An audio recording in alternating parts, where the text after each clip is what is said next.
It was a dark, stormy night when Emma checked into the infamous Hotel of the Dead. The locals had warned her about the place, but she was a skeptic. As she walked through the grand, decaying lobby, she couldn't help but feel a chill creep up her spine. The concierge, an old man with a haggard face, handed her a key with a grave warning. "Stay in your room after midnight. Do not open the door for anyone." Emma laughed it off and headed to her room, thinking it was all part of the hotel's charm. Her room was on the 4th floor, a dimly lit corridor that seemed to stretch into darkness. The walls were adorned with old, faded portraits, their eyes following her every move. She felt a sense of unease as she entered her room. It was cold despite the season, and the air felt thick with an unseen presence.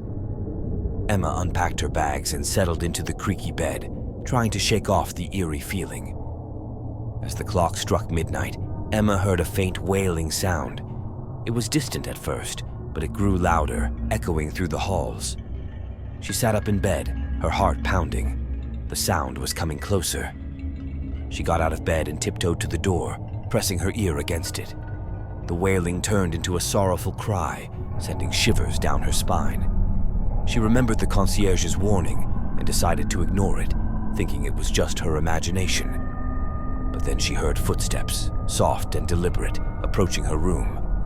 The doorknob rattled, and she froze in fear. The cries grew louder, more desperate.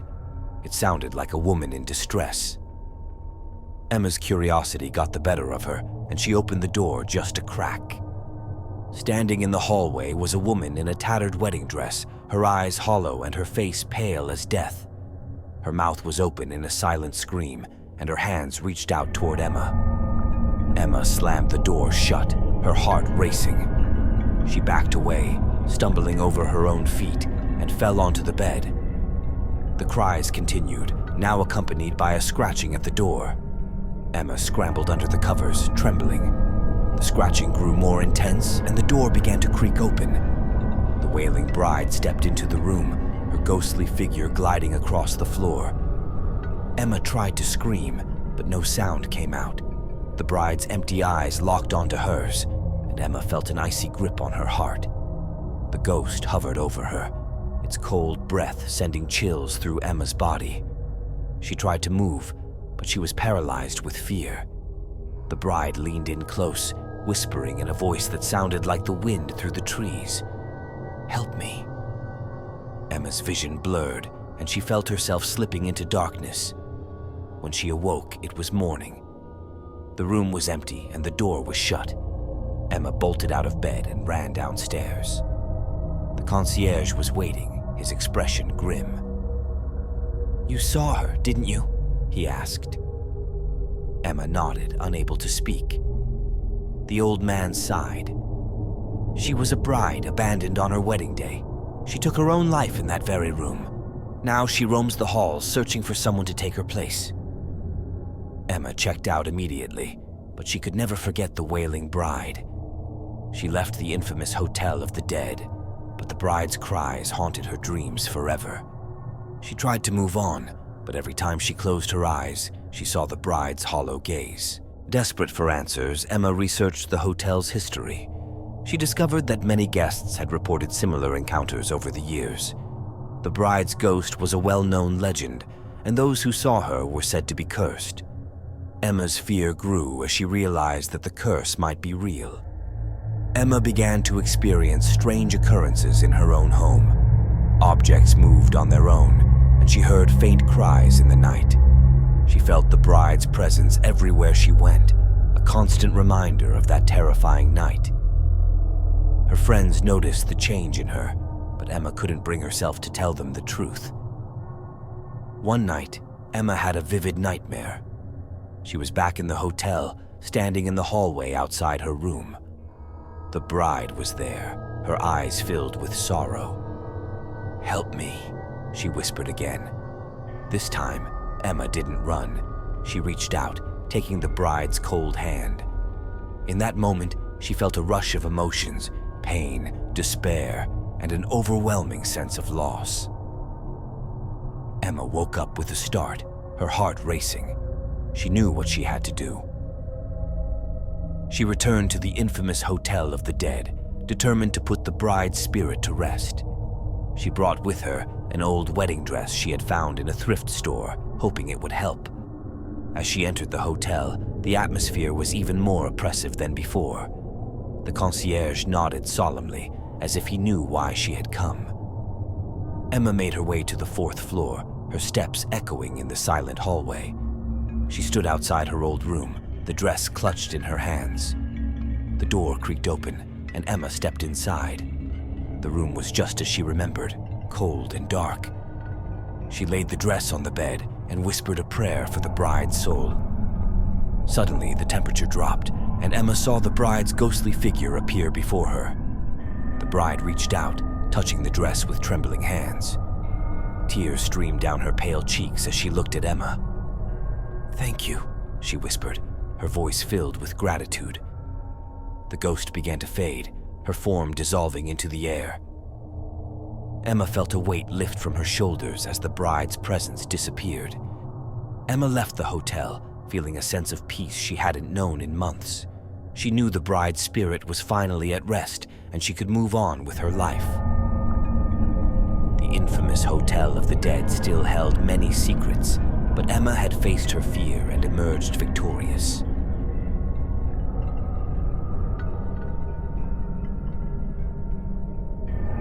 Mark and Sarah had always been thrill seekers, so when they heard about the infamous Hotel of the Dead, they couldn't resist booking a stay.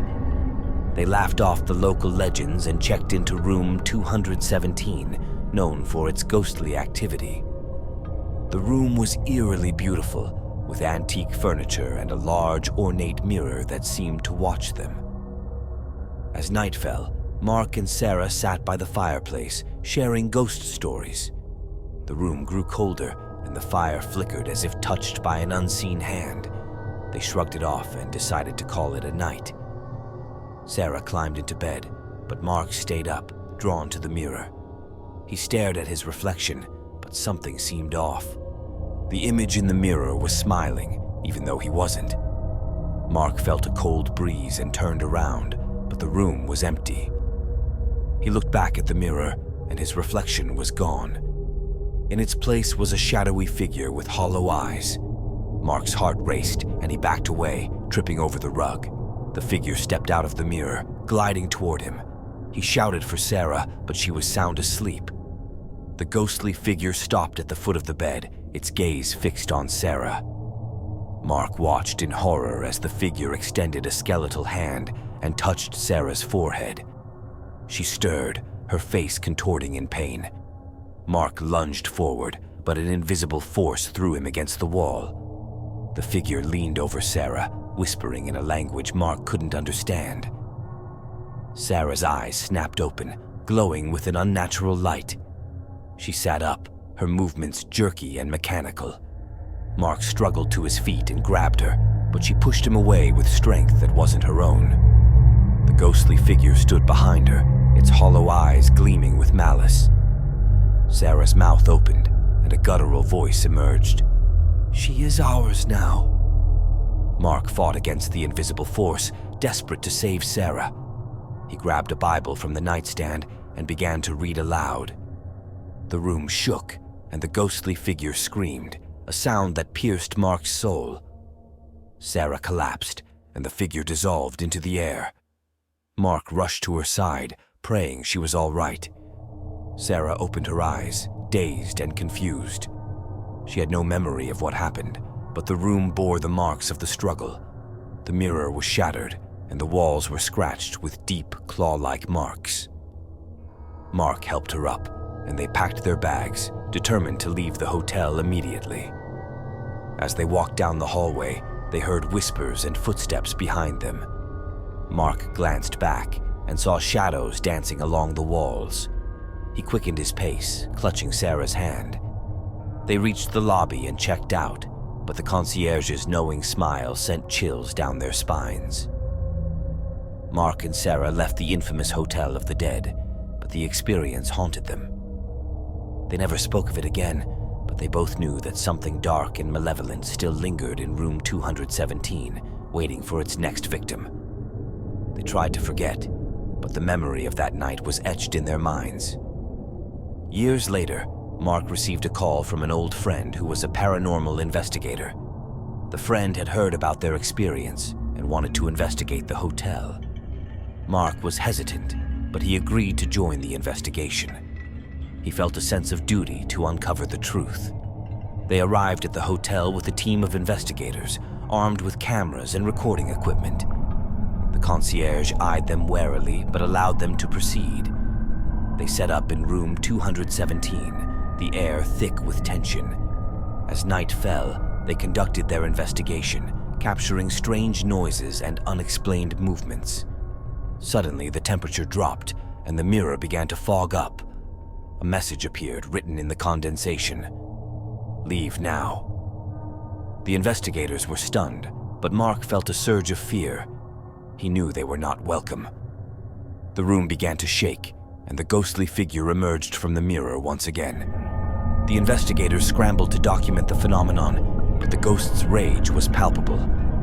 Equipment malfunctioned, and shadows danced around the room. Mark shouted for everyone to leave, but the ghostly figure blocked their path. It reached out, its touch freezing and painful. Desperate, Mark recited the Bible verses he had used before. The ghost screamed, its form flickering like a dying flame. The room was engulfed in a cold, dark fog, and Mark felt himself being pulled into the mirror. The investigators tried to help, but an invisible barrier held them back. Just as Mark thought he would be lost forever, the fog lifted and the ghost vanished. The room was silent, and the investigators helped Mark to his feet. They gathered their equipment and left the hotel, shaken by the encounter. The evidence they collected was compelling, but they knew the hotel held more secrets than they could uncover. Mark and Sarah moved away, hoping to escape the hotel's haunting presence. They never returned to the infamous Hotel of the Dead, but the memories of room 217 lingered in their minds, a constant reminder of the darkness that lurked within.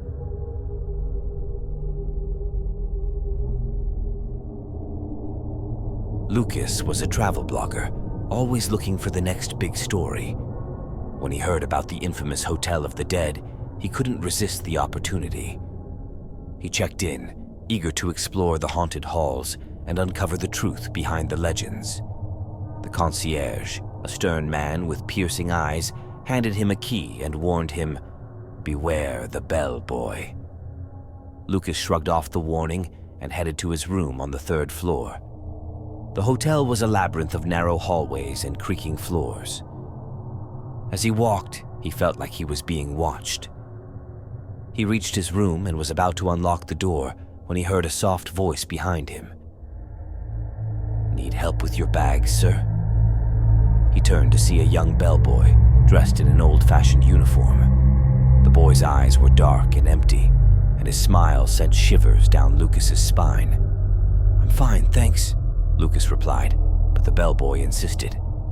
"It's my duty, sir," he said, taking Lucas's bags and opening the door. Lucas reluctantly followed him inside. The room was cold and dark, the air thick with an oppressive feeling. The bellboy placed the bags on the bed and stood by the door, his eyes never leaving Lucas. "If you need anything, just call," he said, his voice a hollow echo. Lucas nodded, eager for the boy to leave. As the door closed behind him, Lucas felt a wave of unease wash over him. He spent the evening exploring the hotel, taking pictures and notes. The place was filled with strange noises and ghostly apparitions, but nothing prepared him for what he would encounter that night. As he returned to his room, he noticed the bellboy standing at the end of the hallway, watching him with those empty eyes. Lucas quickly entered his room and locked the door. He sat on the bed, reviewing his notes, but his mind kept drifting to the bellboy. Suddenly, there was a knock at the door. "Room service!" the bellboy's voice called out. Lucas hadn't ordered anything, and his heart pounded in his chest. "Go away!" he shouted, but the knocking continued. The door handle rattled, and Lucas grabbed a chair, wedging it under the doorknob. The knocking stopped, but the sense of dread remained. He lay in bed, unable to sleep, his eyes fixed on the door. In the middle of the night, he heard the doorknob turn, and the door slowly creaked open. The bellboy stepped inside, his eyes glowing with an eerie light. "You shouldn't have come here," he whispered, his voice echoing in the room. Lucas tried to move, but he was paralyzed with fear. The bellboy approached the bed, his expression twisted with malice. "You belong to the hotel now," he said, reaching out with a cold, ghostly hand. Lucas felt an icy grip on his chest, squeezing the life out of him. He struggled to breathe, his vision blurring. The bellboy's face hovered over him, a sinister smile playing on his lips. "You'll never leave," he whispered. Lucas's world went black, and he felt himself being pulled into a cold, dark void. When he awoke, it was morning. The room was empty, and the door was shut. Lucas stumbled out of bed, gasping for air. He gathered his things and fled the hotel, not stopping until he was far away. He never wrote about his experience, but the memory of the bellboy haunted him. Years later, Lucas received a call from a fellow travel blogger who had stayed at the infamous Hotel of the Dead. The blogger had experienced the same eerie encounter with the bellboy and was terrified. Lucas realized that the bellboy's spirit was still active, tormenting unsuspecting guests. Determined to put an end to the haunting, Lucas returned to the hotel with a team of paranormal investigators. They set up equipment throughout the building, hoping to capture evidence of the bellboy's ghost. As night fell, the temperature dropped, and the hotel was filled with an oppressive silence. The investigators spread out, each armed with cameras and recording devices. Lucas stayed in his room, his heart pounding with anticipation. Suddenly, the lights flickered, and the air grew colder. The bellboy's voice echoed through the halls. "Need help with your bags, sir?" Lucas felt a chill run down his spine. He turned to see the bellboy standing in the doorway, his eyes glowing with an unnatural light. "Leave this place," the bellboy hissed, his voice filled with malice. The investigators rushed to Lucas's room, their equipment capturing the ghostly figure. The bellboy's form flickered, and he reached out, his hand passing through one of the investigators. The man collapsed, gasping for breath. Lucas shouted for everyone to leave, but the bellboy blocked their path. He moved closer, his presence overwhelming and suffocating. Desperate, Lucas remembered the concierge's warning. He pulled out a small vial of holy water and splashed it toward the bellboy. The ghost screamed, his form flickering like a dying flame. The air was filled with a cold, dark fog, and Lucas felt himself being pulled into the void once again. Just as he thought he would be lost forever, the fog lifted, and the bellboy's form dissolved into the air. The room was silent, and the investigators helped Lucas to his feet. They gathered their equipment and left the hotel, shaken by the encounter. The evidence they collected was undeniable, but they knew the hotel held more secrets than they could uncover. Lucas never returned to the infamous Hotel of the Dead, but he continued to share his story, warning others of the dangers that lurked within. The bellboy's ghost might have been defeated, but the hotel still held many dark secrets, waiting for the next unsuspecting guest to uncover them.